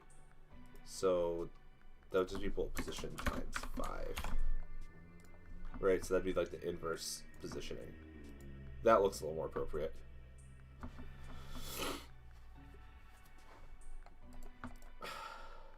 And then now if we pause, we run the profiler. Oh, can we not be paused when we're doing it? Okay.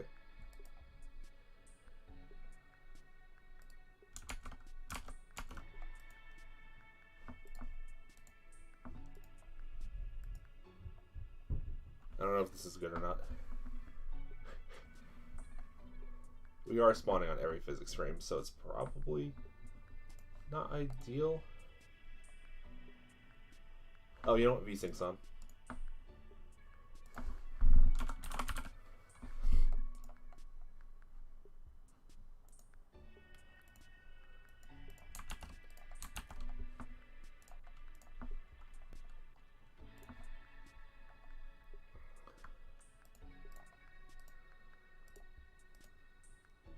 Hey, dude, that is solid. That is stable. Granted, they have nothing to collide with at all, but it is working for now.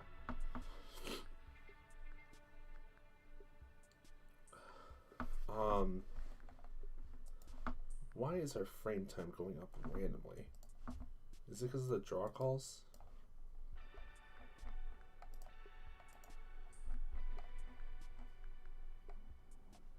I'm not sure why our frame time is going up so high. Oh, it's physics time. Why is physics time going up so high?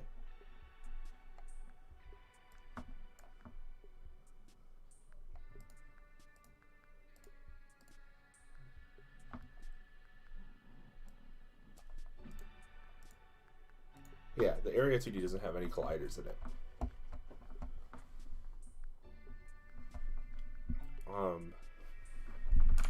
I mean, we do have who knows how many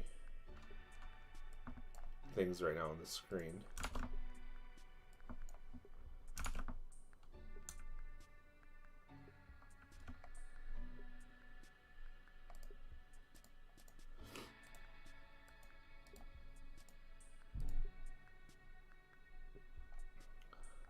It seems like, though, rendering-wise, it's super quick.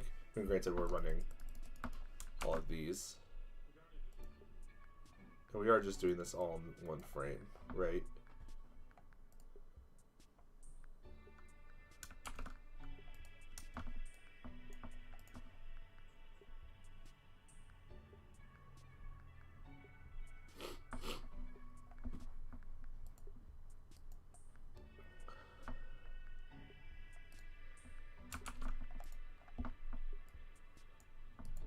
We do get like random spikes here and there. I'm not sure what that's about.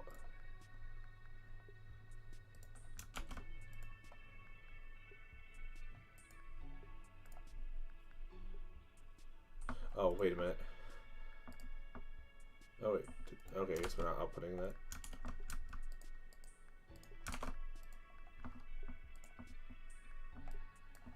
And we are spawning a ridiculous amount of bullets, right? We're spawning every frame. It's lagging only when I like start moving the screen. But when I don't do that, it's fairly stable.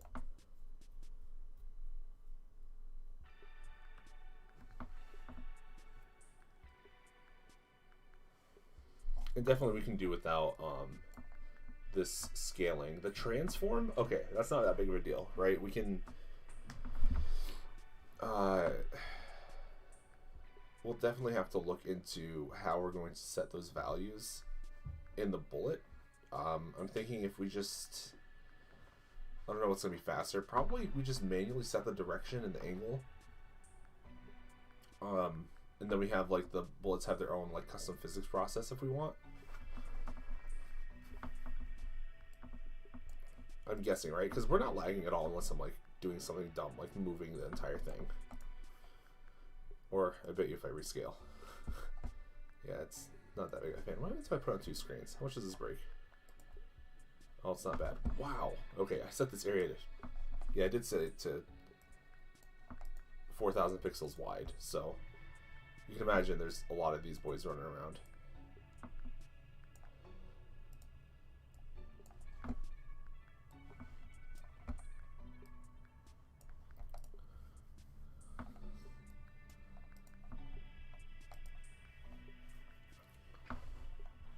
Cool though. Okay, so we got the basics working. I'm gonna have to see how like team collisions work, because I think this is gonna work really well with me having my custom collision detection, right? So once one of these bodies enters, technically it's gonna be the share area. So I'm curious on how that works, but we're gonna want some back and forth. So I'm gonna take a quick break here.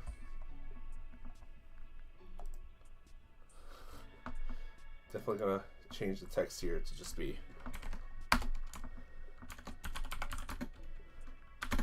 taking 5. So yeah, we're gonna be right back for a little bit. I'm just gonna let the default loading music play while this works. I'm surprised I got this to work like that easily. I'm kind of getting it, right? Like I definitely learn things as we go along. But yeah, we're gonna take a break real quick.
It's weird seeing those spikes.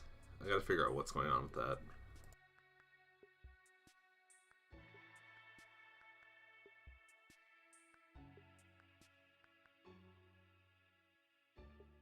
Because I am definitely noticing it. I mean, granted, again, we're spawning these every physics frame, which we shouldn't be doing that in the physics process, honestly.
Yeah, I'm not too sure what's causing those spikes.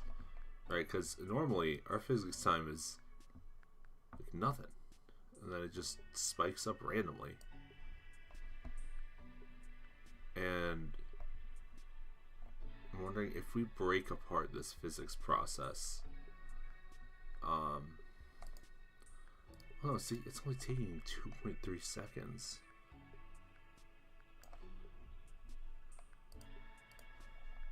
Oh, well, I say that. That is most definitely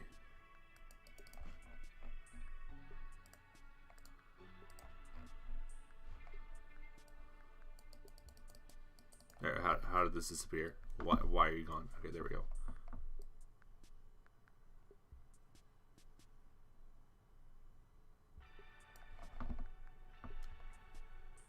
Yeah, because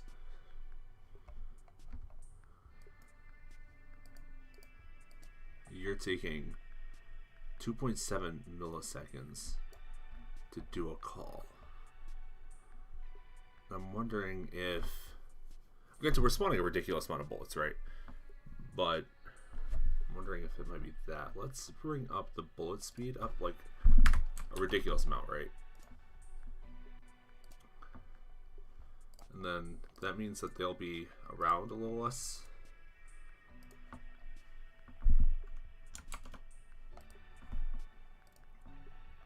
Because I'm noticing these spikes a little bit. Even then, yeah, no, that's pretty much gone. So definitely that's just having that many bullets on screen. There's no... What am I talking about? There's no counter. We definitely have a counter. Let's let this run for a little bit.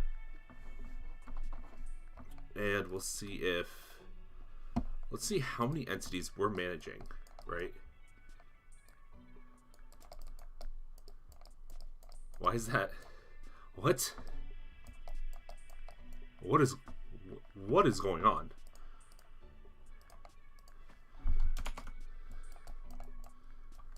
Why does that... Why does me clicking cause it to not spawn? I hope somebody else is seeing this, right? I click and drag and it, like, nothing spawns.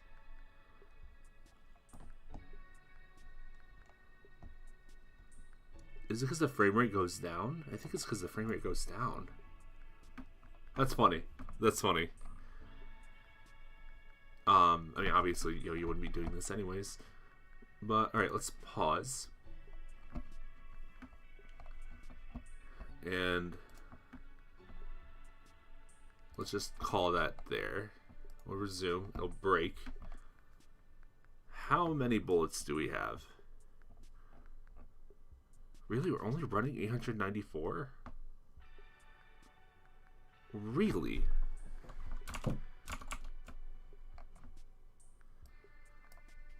We're only running 894 bullets.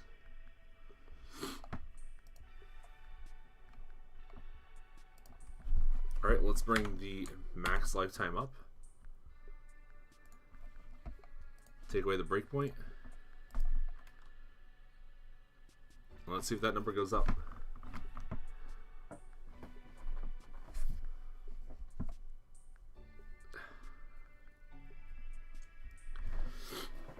Because, like, if we do this the other way around, where we have enemies that are doing this... Because, like, okay, Delio, here's how I'm thinking for your use case, at least, is... we run a compute shader to calculate out the physics directions of all the enemies.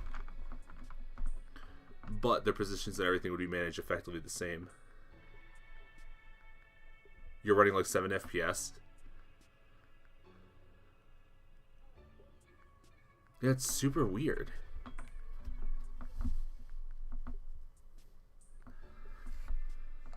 And I'm not like running super laggy. I'm like... how many FPS are we running?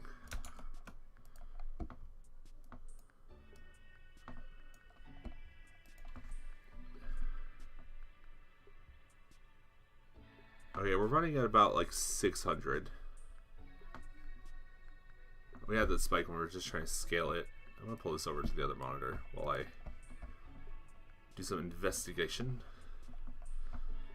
So we go into the bullet manager and let's break. How many are we running now? Right now we're running at 1020. Alright, let's bring the speed down. Right, let's bring the speed down to 10.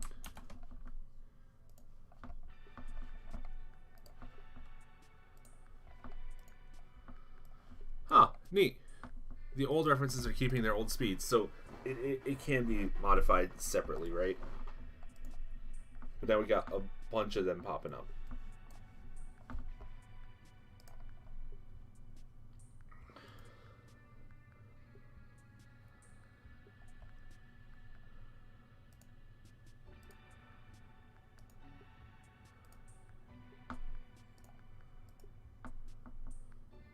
I mean, I'm running with... I don't know how many nodes this is, but I'm running with this many nodes. Or not nodes, bullets.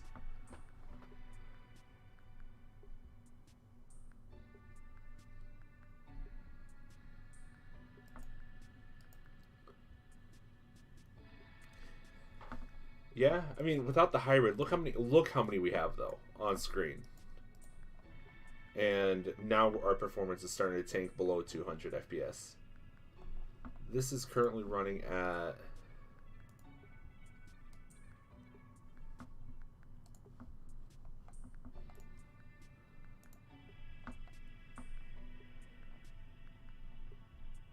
$2,053.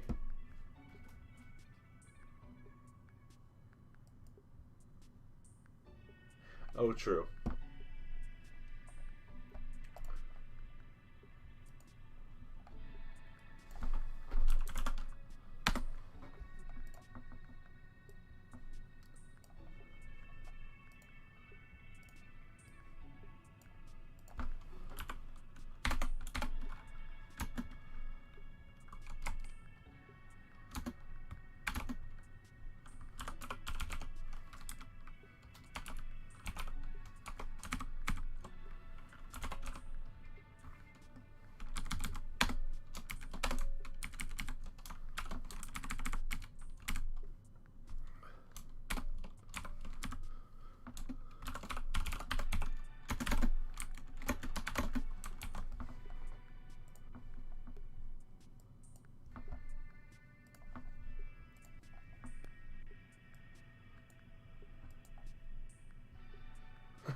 It's kind of fun seeing a number go up that fast.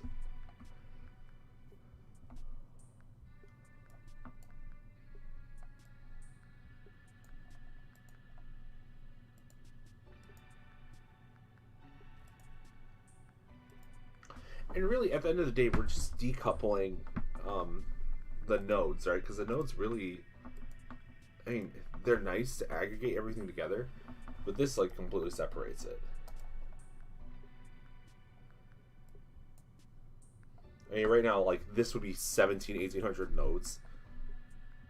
How do I get FPS?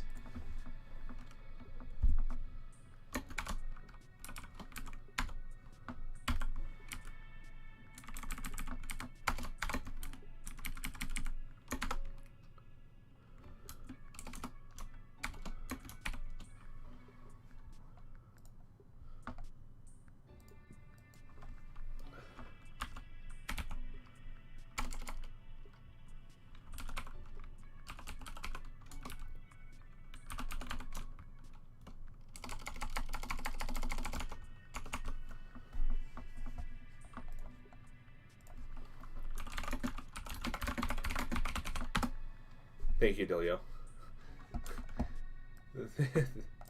It's just simple stuff.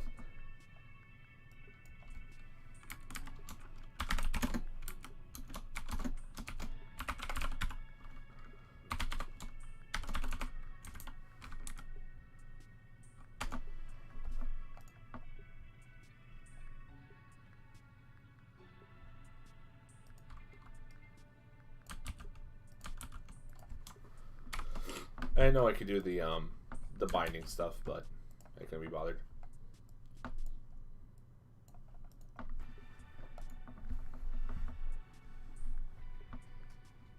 Because I know the profiler does mess with things a little bit.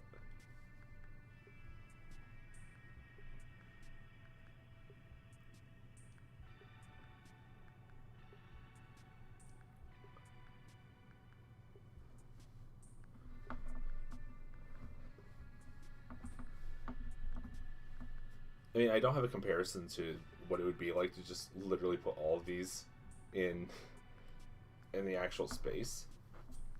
But I feel like it'd be lagging so much more than it is right now. You know, base Godot project running 800 frames per second is already like pretty low. I feel like, you know, other people get way faster frames than I do. Like here we are with 2,000 entities, and we're running at like 200.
Alright, see ya, homie.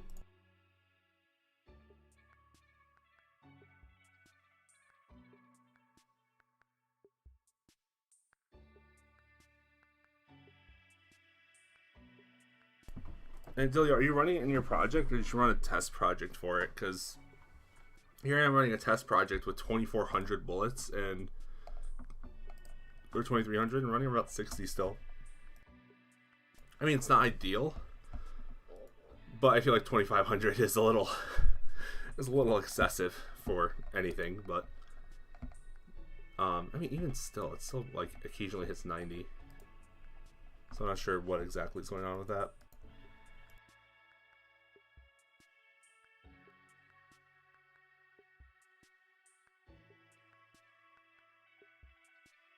Actually, it spikes around a lot, which is very unusual. I'm not sure what's going on there.